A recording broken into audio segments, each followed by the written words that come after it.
아멘, 아멘. 예, 우리 영혼을 위한 예배를 함께 드리고 있습니다. 오늘은 본문 말씀을 중심으로 내 영혼을 도로 찾으리니, 내 영혼을 도로 찾으리니 라는 그런 제목으로 우리 함께 은혜 나누려고 합니다. 미국의 아주 유명한 경제학자 가운데 하버드 대학 교수였고, 그리고 역대 대통령들의 경제 자문력을 맡아왔던 존 케네스 갤브레이스 박사가 있습니다. 존 케네스 갤브레이스 박사. 대공황, 또 불확실성의 시대, 또 미국의 자본주의 등 아주 명절을 저술한 그는 이 말년에 자서전을 출간을 합니다. 거기서 그는 평생 자신을 도왔던 이 에밀리라는 비서를 소개하고 있습니다. 자서전에서 이렇게 소개를 한 거예요. 한 번은 갤브레이스 교수가 이제 너무 피곤해서 깊은 낮잠에 빠져들었습니다. 그때 당시에 대통령이 바로 린든 존슨 대통령이었는데 전화가 걸려왔어요. 여기 백악관인데 갤브레이스 교수 좀 바꿔주게나. 이때 에밀리가 말합니다. 죄송합니다. 교수님 지금 너무 피곤해서 잠시 쉬고 있는데요. 전화를 바꿔드릴 수 없어서 죄송합니다. 나 대통령일세. 린든 존슨이네. 그러자 에밀리가 이렇게 대답합니다. 가시군요. 너무너무 죄송합니다. 그런데 저를 고용한 저희 주인은 각하가 아니라 교수님이십니다. 그래서 저는 저희 주인의 명령을 따라야 됩니다. 그러니까 아마 이제 피곤해서 깊이 잘 때는 깨지 마라 이렇게 얘기를 했던 것 같아요. 그러자 존슨 대통령은 화가 날 일이잖아요, 사실은. 근데 화를 내기는커녕 이 주인에 대한 그의 충성스러운 태도에 감동을 받습니다. 이 린든 존슨 대통령은 나중에 이 갤브레이스 교수와 이렇게 통화할 때 이런 말을 했다고 합니다. 자넨 정말 훌륭한 비서를 뒀더군. 그를 백악관으로 보내줄 수는 없겠나? 여러분, 무엇이 대통령을 감동하게 했나요? 에밀리 비서의 자기 주인에 대한 태도입니다. 그렇죠? 이 본문은, 우리가 함께 읽은 이 본문은 우리 인생의 주인인 하나님에 대한 그 말씀입니다. 여러분, 오늘 본문이 우리에게 무엇을 말씀하나요? 하나님은 우리에게 영혼을 선물로 주셨다고 하는 것입니다. 이 오늘 본문은 어리석은 부자의 비유로 널리 알려져 있습니다. 어떤 부자가 이제 농사를 지었는데 소출이 아주 풍성한 거예요. 그러니까 좋아해야 할 텐데 이 부자는 오히려 걱정을 합니다. 이유는 그렇잖아도 지금 창고에 쌓은 것이 많은데 이제는 더 이상 쌓을 곳이 없다는 것이죠. 부자는 고민을 하다가 좋은 생각이 떠올라서 무릎을 탁 칩니다. 옳지, 이렇게 하면 되겠다. 지금의 공간을 헐고 더 크게 내가 지어야 되겠다. 그리고 그것에 차곡차곡 쌓으면 얼마나 좋을까. 그래서 새로 지은 창고에 소출한 곡식을 가득 쌓은 이 부자는 이제는 행복의 노래를 부릅니다. 19절을 보니까 내 영혼아, 열해 동안 쓸 물건을 많이 쌓아뒀으니 이제는 평안히 쉬고 먹고 마시고 즐거워하자꾸나. 그런데요, 그의 인생의 주이신 하나님께서 이것을 보시고 말씀하십니다. 이 어리석은 자여, 바로 오늘 밤에 내 영혼을 도로 찾을 것이니 그러면 지금까지 내가 마련한 모든 것이 누구의 것이 되겠느냐. 그러니까 여러분, 애석하게도 풍성하게 소출한 곡식의 주인이 부자가 아니라는 것입니다. 그럼 누가 주인입니까? 천지만물을 지으시고 인간을 지으신 하나님이라는 말씀입니다. 사랑하는 여러분, 하나님은 우리 영혼의 주인이십니다. 20절 한번 보실까요? 하나님은 이르시되 어리석은 자여, 오늘 밤에 내 영혼을 도로 찾으리니 그러면 내 준비한 것이 누구의 것이 되겠느냐 하셨으니, 이렇게 말씀을 합니다. 하나님은 재물을 자기의 것이라고 여기는 부자에게 어리석은 자라고 책망을 하십니다. 그리고 하시는 말씀이 오늘 밤에 내 영혼을 도로 찾으리니 그러면 내 준비한 것이 누구의 것이 되겠느냐. 영혼의 주이신 하나님께서 바로 그날 밤에, 여러분 언제입니까? 아마 소출이 너무 많아가지고 창고를 크게 지고 거기다 잔뜩 쌓아놓고 노래를 부르던 바로 그날 밤에 부자의 영혼을 도로 찾아가시겠다고 하는 것입니다. 데려가시겠다고 하는 거예요. 죽는다고 말씀하십니다. 그러니까 주인이신 하나님께서는 우리에게 주신 영혼을 찾아가실 권리가 있다고 하는 것입니다. 찾아가시는 것은 주님의 뜻에 따라서 결정이 된다는 것입니다. 사랑하는 여러분, 하나님은 우리 영혼을 지으셨습니다. 시드기야 왕이 비밀이 에레미야에게 맹세하여 이르되 우리에게 이 영혼을 지으신 여호와께서 살아계심을 두고 맹세하노니 내가 너를 죽이지도 아니하겠으며 내 생명을 찾는 그 사람들 손에 넘기지도 아니하리라 하는지라. 이렇게 말씀을 하십니다. 시드기야는 그 유다의 마지막 왕이었습니다. 그 시드기야가 선지자 에레미야에게 한 말씀입니다. 뭐라고 하십니까? 우리에게 이 영혼을 지으신 여호와께서, 이렇게 말씀합니다. 하나님께서 우리 영혼을 지으셨다고 합니다. 그러니까 하나님은 우리 영혼의 주인이시라는 것입니다. 그렇습니다. 주인이신 하나님께서는 저와 여러분에게 영혼을 선물로 주신 것입니다. 뿐만 아니라 성경은요, 우리에게 선물을 주신 이 영혼이 세상에서 가장 소중하다고 말씀합니다. 만일 사람이 온 천하를 얻고도 제 목숨을 잃으면 무엇이 유익하리요? 사람이 무엇을 주고 제 목숨과 바꾸겠느냐? 요거 좀 해다 주세요.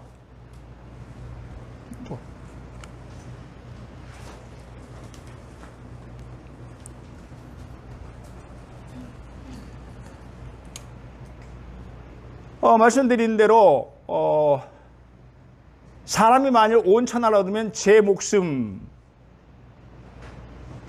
제가 네핏이라고 이렇게 말씀을 드렸습니다. 언어가 네핏이고 이건 이중적인 언어예요. 하나는 영혼의 생명, 영혼이라는 말로 쓰기도 하고, 또 하나는 육신의 몸을 가리키기도 합니다. 근데 여기서는 영혼을 지금 가리키고 있죠. 그러니까 사람이 온 천하를 얻고도 내 영혼을 잃으면 무엇이 유익하겠느냐? 아무런 유익이 없다. 사람이 무엇을 주고 제 영혼과 바꾸겠느냐? 이런 말씀입니다. 하나님이 우리에게 주신 영혼은 그 무엇과도 비교할 수 없을 만큼 소중하다고 합니다. 예, 감사합니다.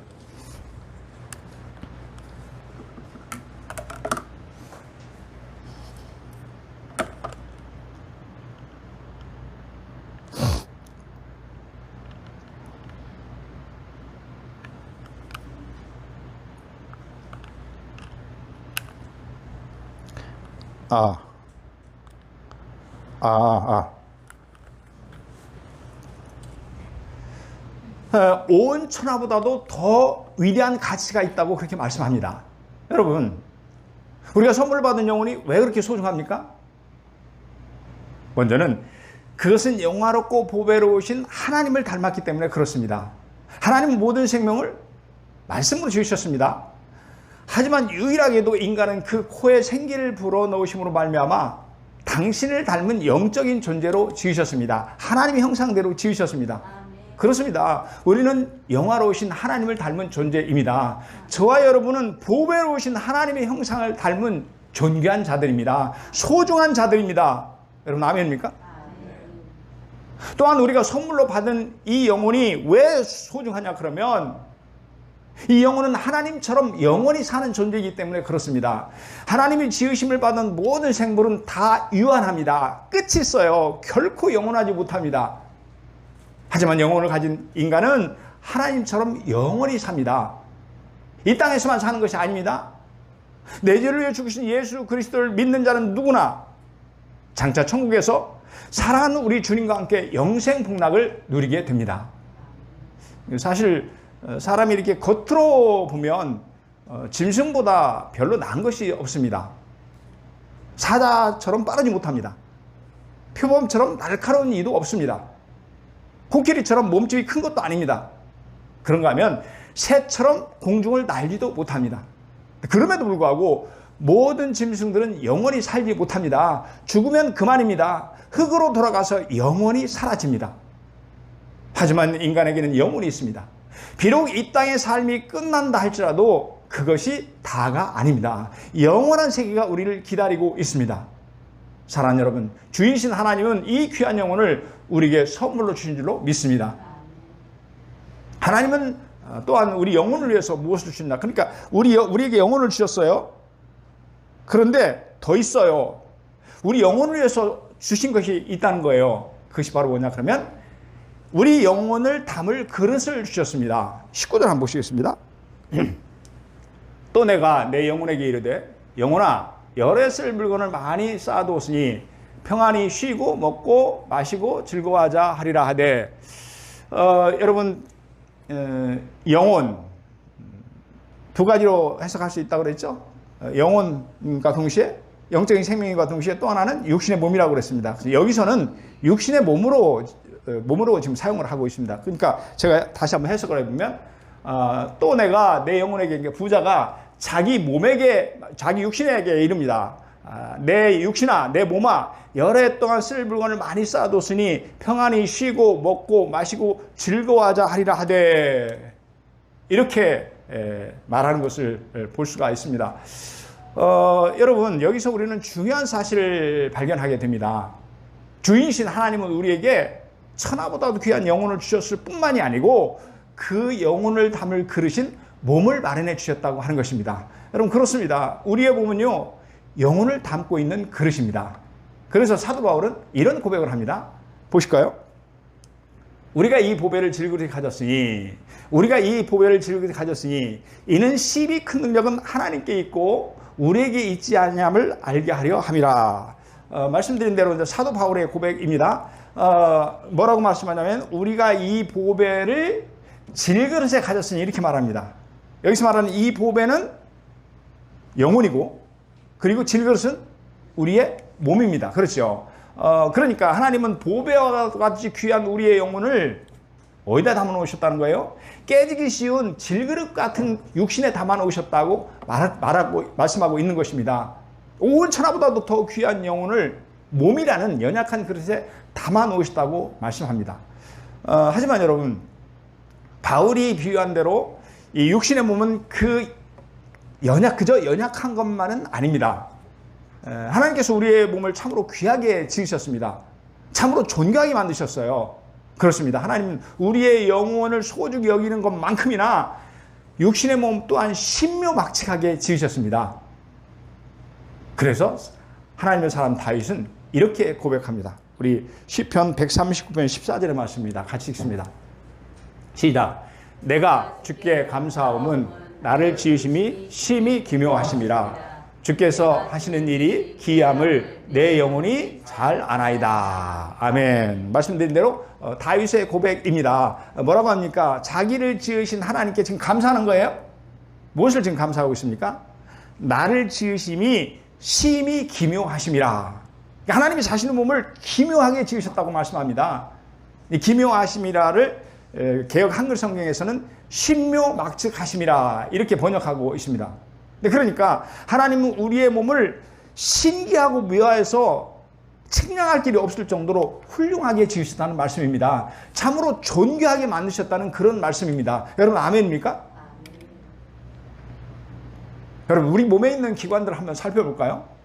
의학자들이 연구해서 발표한 바에 의하면 하나에서 끝까지 머리끝에서 발끝까지 아니 우리 소옥 내장까지 감탄하지 않을 게 하나도 없어요.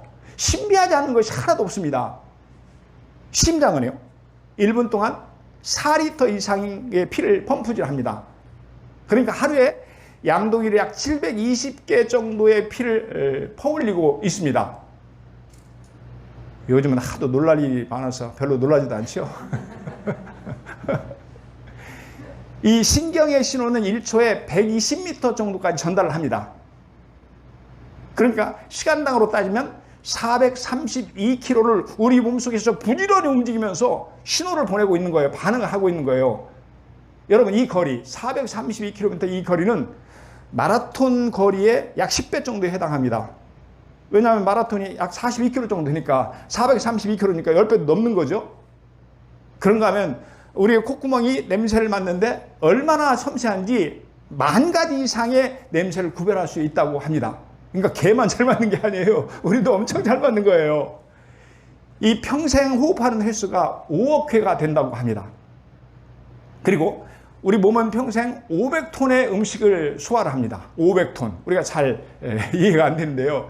이 기차 화물칸으로 이렇게 한번 보니까 화물칸 10칸에 해당이 됩니다. 그렇게 우리가 먹어 치우는 거예요. 평생 동안. 그런가 하면 우리 몸의 혈관의 총 길이가, 혈관을 탁 이렇게 늘어놓으면 그 길이가 10만 킬로미터나 된다고 합니다. 여러분, 이것은 지구를 2바퀴 반이나 되는 엄청나게 먼 거리입니다. 대단한 거죠. 정말 신기한 거죠. 뇌는요, 여러분, 뇌는 우리 몸무게 전체 2%밖에는 안 됩니다. 그런데 모든 명령을 다 이 뇌에서 내립니다. 쉴 새 없이 내립니다. 그런데 그럼에도 불구하고 이 뇌는 고통을 느끼지 못합니다. 만약에 고통을 느낀다면 맨날 머리 아파갖고 우리는 살 수가 없을 거예요. 우리가 평소에 눈을 깜빡이죠. 이 깜빡이는데 걸리는 시간이 0.025초라고 합니다. 그래서 먼지가 함부로 들어오지 못하게 하는 거예요. 빠른 시간 내에 이렇게 깜빡이니까. 평생 동안 눈이 깜빡거리는 횟수가 3억 3,300만 회인데, 그러니까 그들이 연구해서 조사를 한 거인데, 그걸 통해서 우리 눈을 보호해 줍니다. 다 설명하려면 끝이 없습니다. 여러분, 무슨 뜻이에요? 어떤 의미를 가지고 있습니까? 하나님은 우리의 몸을 다 설명할 수 없을 정도로 탁월하게 지으셨다고 하는 것입니다. 다윗이 고백한 대로 신묘막측하게 지으셨습니다. 그래서요, 인체를 연구하는 과학자들 중에서 많은 사람이 바로 이 인체의 신비를 통해서 하나님 앞으로 돌아왔습니다. 그러니까 안 믿는 사람이, 무신론자가 아니면 다른 종교를 믿는 사람이 인체를 연구를 하다 보니까 너무너무 신기한 거예요. 너무너무 신비한 거예요. 그러니까 도저히 과학적으로 설명이 불가능한 거예요. 야, 이것은 아무리 봐도 어떤 절대자, 신이 아니고서는, 신이 만들지 않고서는 이렇게 될 수가 없어. 이걸 깨닫고 하나님 앞으로 돌아왔다고 하는 거죠. 여러분, 그렇습니다. 하나님은 우리 몸을 신묘막측하게 지으신 줄로 믿습니다.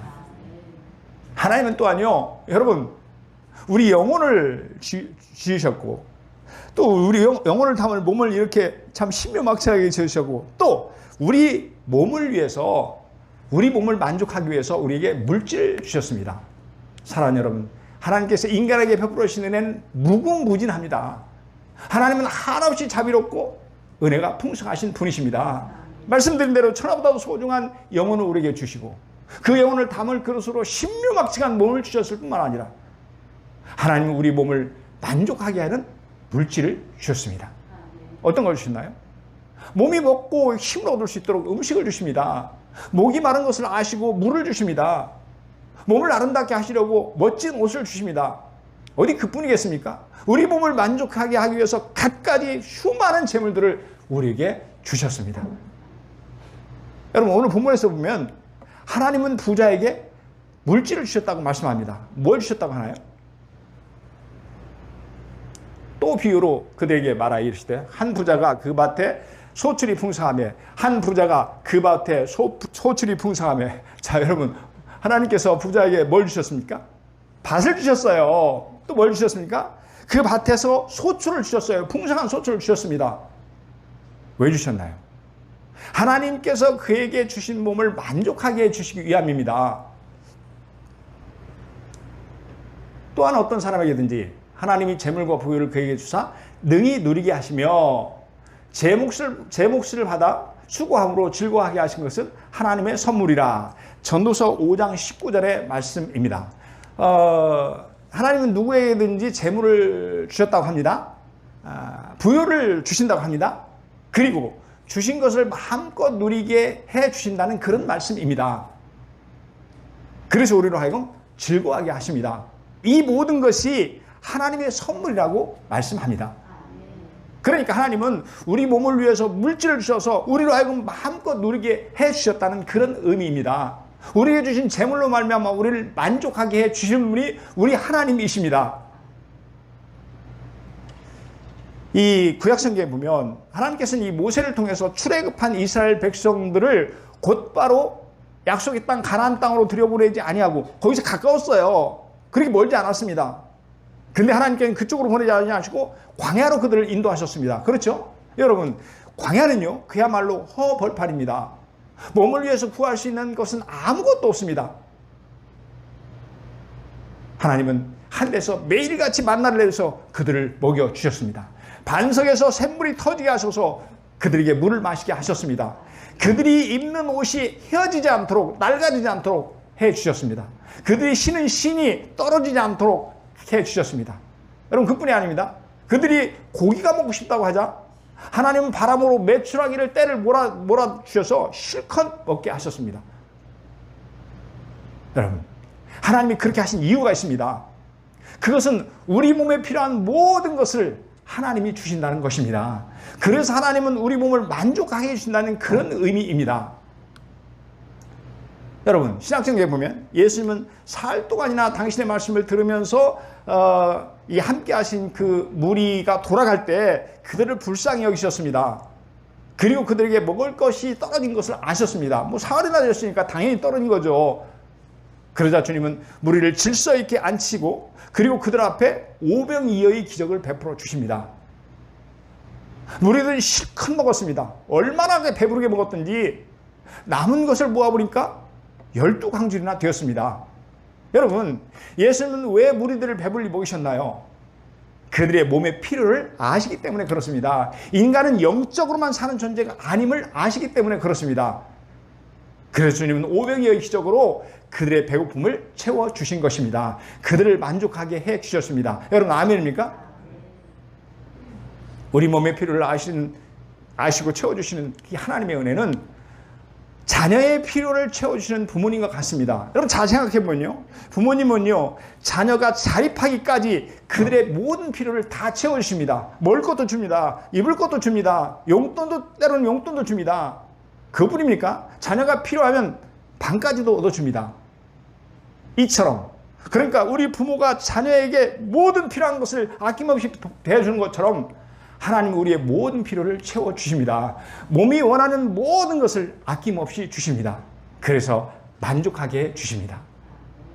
그렇습니다, 여러분. 하나님은 우리에게 천하보다도 귀한 영혼을 선물로 주신 줄로 믿습니다. 영혼을 담을 그릇으로 신묘막측한 몸을 우리에게 선물로 주신 줄로 믿습니다. 뿐만이 아니라 몸이 필요한 모든 것을 풍성하게 채워주셔서 우리로 하여금 만족함을 누리며 살게 해 주실 줄로 믿습니다. 여러분, 본문은 우리에게 무엇을 말씀하나요? 첫째는 우리 인생의 주인은 하나님, 우리에게 모든 것을 주신 것은 하나님이시라는 것입니다. 두 번째는요, 우리는 하나님의 청직이라고 하는 것입니다. 다시 한번 보시겠습니다. 하나님이 이르시되 어리석은 자여 오늘 밤에 내 영혼을 도로 찾으리니 그러면 내 준비한 것이 누구의 것이 되겠느냐 하셨으니 20절에서 이렇게 말씀을 하십니다.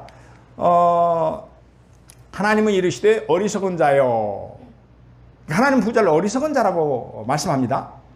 여러분, 하나님은 왜 부자에게 그런 말씀을 하셨나요?